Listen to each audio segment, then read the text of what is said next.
Oi, meu nome é Bruno e no vídeo de hoje eu vou falar sobre o especial de Friends.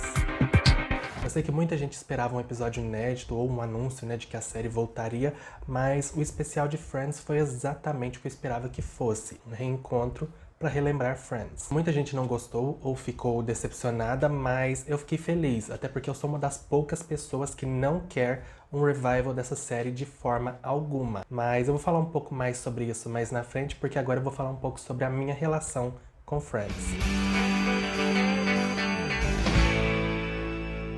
Eu assisti Friends em 2012 e, assim, ela já era bem famosa nessa época no mundo das séries, como uma das séries mais marcantes da história. Era uma série meio que retrô, sabe? Era aquela série que todo mundo que assistiu gostava, mas não tinha, assim, um hype atual na época que eu assisti. E já falando sobre isso, sobre ir atrás pra assistir Friends, naquela época não existia streaming, não existia Netflix, não existia Amazon, não existia Disney Plus, não existia nada disso. Se você quisesse assistir pela internet, você ia ter que assistir em um serviço não oficial, e esses serviços, assim, tinha uma qualidade bem baixa, sabe? Eu lembro disso porque eu comecei a assistir a série pela internet, e eu lembro que eu tava assistindo Friends nesse site X, que não era um site oficial, era um site pirata, e em um certo ponto da primeira temporada eu decidi que eu iria comprar a série. E o box de Friends, com as 10 temporadas da série, foi o primeiro box de séries que eu comprei. Eu falei um pouco sobre isso no meu vídeo de coleção de séries, então se você quiser saber um pouco mais sobre isso, você pode estar checando aquele vídeo. Mas foi com Friends que eu iniciei esse hábito, de comprar séries, e eu lembro que eu comprei esse box logo após assistir o episódio do nascimento do Ben na primeira temporada. Foi nesse episódio que eu percebi algo especial em Friends e que, enfim, talvez valeria a pena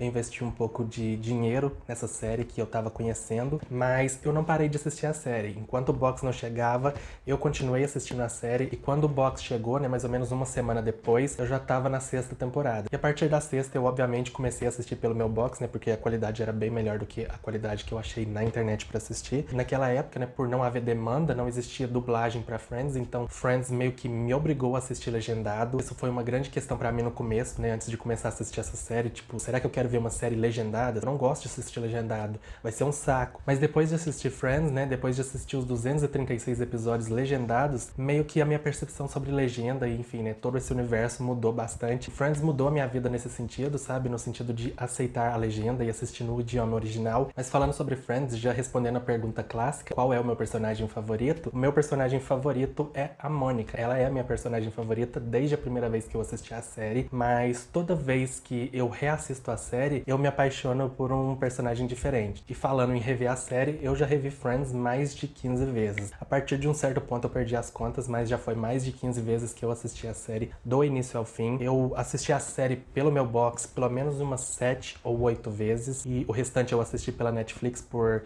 enfim, ser mais fácil. Mas em defesa dos CDs, dos DVDs no caso, tem muita coisa inédita nesses box, nos box das séries que você não vê na Netflix. Um exemplo de cena que não tem na Netflix, que sempre me chama a atenção quando eu assisto, porque essa cena faz falta no episódio, é a cena da destruição do sofá do Ross. Sabe aquela cena clássica, que tem o Chandler, a Rachel e o Ross tentando subir o sofá pelas escadas? No final do episódio, na Netflix, você vê que o sofá tá completamente destruído, mas você não vê o momento em que o sofá foi destruído. E no box da série eles mostram, o sofá sendo destruído, porque basicamente, na tentativa de subir o sofá pelas escadas, eles acabam acionando aquele botão de incêndio, e por eles terem acionado esse botão, basicamente todo mundo do prédio começa a descer pelas escadas e passa por cima do sofá. Então, de certa forma, compensa você ter a série em DVD ou Blu-ray ou whatever, porque você vai ter uma experiência mais completa, sem falar que você vai ter os extras, porque tem os erros de gravação que são igualmente tão engraçados quanto a série. Eu amo os erros de gravação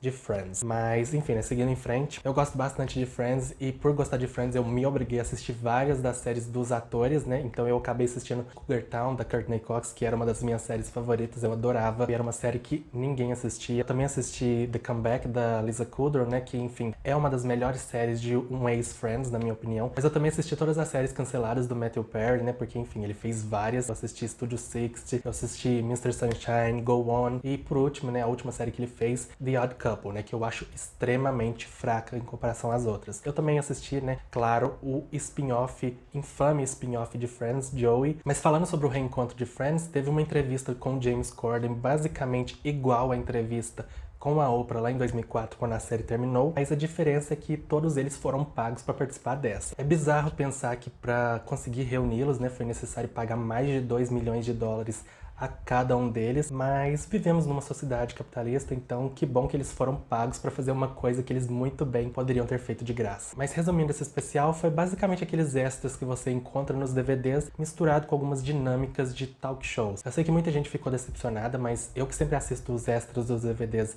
e entrevistas de talk shows, eu adorei. Até porque eles revelaram muitas informações de bastidores. Durante essa reunião, eles revelaram, né, que a Jennifer Aniston e o David Schwimmer meio que tinham um crush um pelo outro, mas que nada aconteceu por motivos de que era muito complicado. Eles também revelaram um pouco mais de detalhes, né, sobre o acidente do Matt LeBlanc naquele episódio que tá todo mundo atrasado. Esse episódio, que era pra ser um episódio de baixo custo, eles tiveram que interromper a gravação daquele episódio e, enfim, é só voltar pra terminar ele quando o Matt LeBlanc já tivesse melhorado. E na minha cabeça eles tinham gravado mesmo com o Matt LeBlanc com o braço machucado. Olhando pra trás agora, né, não importa quanto ele custou, é um dos episódios mais icônicos de Friends, é um dos episódios mais, assim, mencionados, né, toda vez que você fala sobre Friends, você lembra desse episódio, porque é um episódio muito bom. E nesse sentido, teve vários detalhes, né, várias informações sobre o processo criativo dos roteiristas, né, pra decidir fazer certas coisas acontecerem na série. O final da Rachel terminar com o Ross e várias outras decisões, como, por exemplo, a Mônica e o Chandler se tornar um casal. Mas enfim, né, resumindo, né, eles contaram vários detalhes, né, de como foi o processo de criação da série, da escalação dos atores. E eu que gosto bastante, né, desses detalhes de bastidores, adorei essa reunião. E principalmente, né, por eu ser uma das pessoas que não quer um revival de Friends, eu gostei bastante desse especial pelo que ele foi, por ser apenas um especial que mostra, né, como foi o impacto de Friends na época que a série foi exibida, tanto na cultura pop e, enfim, né, nos estilos, e ver como a série hoje em dia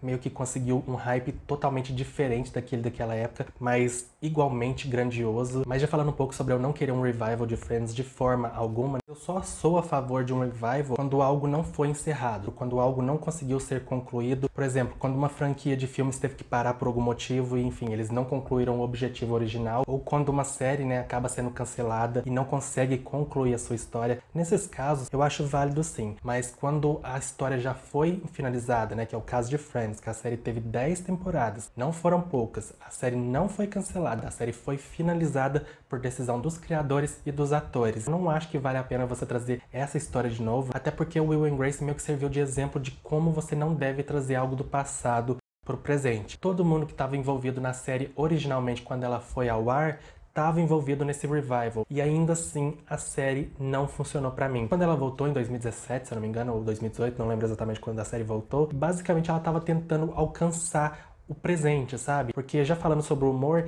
esse tipo de série, né, que tem plateia, né, que tem uma audiência assistindo a gravação, praticamente acabou, tá praticamente extinto. Tanto é que, por exemplo, The Big Bang Theory, né, foi uma das últimas grandes séries nesse formato. Quando eles foram fazer o spin-off, né, do Young Sheldon, eles sabiam que eles não poderiam usar o mesmo formato de série para esse spin-off, então eles começaram a usar uma narrativa um pouco mais moderna. Não tem audiência nessa série do Young Sheldon e, enfim, funciona. Mas se eles tivessem tentado fazer esse spin-off no molde de The Big Bang Theory, iria ficar imediatamente datado. Então tem toda essa questão do estilo mesmo de comédia, que o estilo de Friends, o estilo de Will and Grace, dessas séries não funciona hoje em dia. Eu adoro rever Friends, mas eu sei que Friends hoje em dia não funciona. Já cansei de ver Friends sendo problematizada, né, por não ter atores negros, ou por zombar de gays, ou por, enfim, né, ser machista. Então assim, eu consigo reassistir Friends, eu consigo assistir todos os 236 episódios e achar graça em tudo que acontece lá, mas eu tenho plena noção de que o humor dessa série é o humor de uma época. Uma coisa que eu sempre digo é, você não pode medir algo do passado com a régua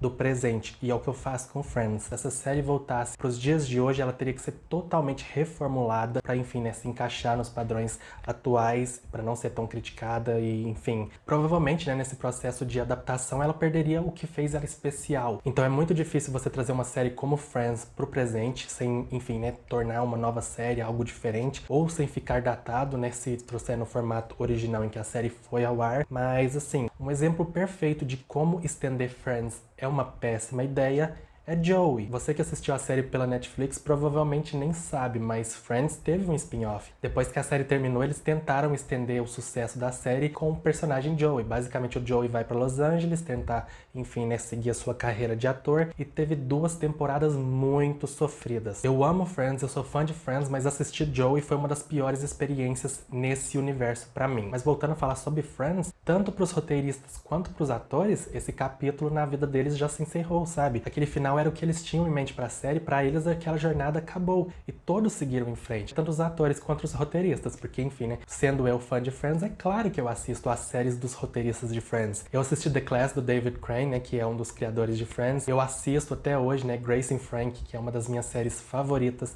também de uma das criadoras de Friends. Falando, né, sobre esses novos projetos e principalmente focando em Grace and Frankie, que eu já falei aqui no canal. Grace and Frankie é o exemplo perfeito de como a criadora de Friends conseguiu criar uma nova série que reflete os tempos atuais. Todo mundo pega no pé dos roteiristas de Friends por não terem feito, assim, papéis mais diversos nas séries e tal. Enfim, Grace and Frankie é exatamente isso, sabe? Uma série extremamente diversa. Mas finalizando toda essa questão do revival, de eu ser contra ou a favor, os atores e os roteiristas não querem. Então não vai ter, né? Eles já deixaram claro que essa reunião provavelmente vai ser a última. Esse especial provavelmente vai ser a última reunião dessas pessoas em função de Friends. Mas assim, né, como eu disse, eu gostei dessa reunião pelo que ela foi. Foi muito legal, né, ter esse conteúdo extra de Friends depois de tantos anos, né, depois de 17 anos, desde o fim da série. Mas esse especial meio que serviu para colocar um ponto final nas perguntas frequentes, né, sobre a volta da série. Ficou claro nesse especial de que é isso. Mas Friends continua aí, continua sendo tão bom quanto sempre foi. Então se você quer mais Friends, faça como eu e reassista a série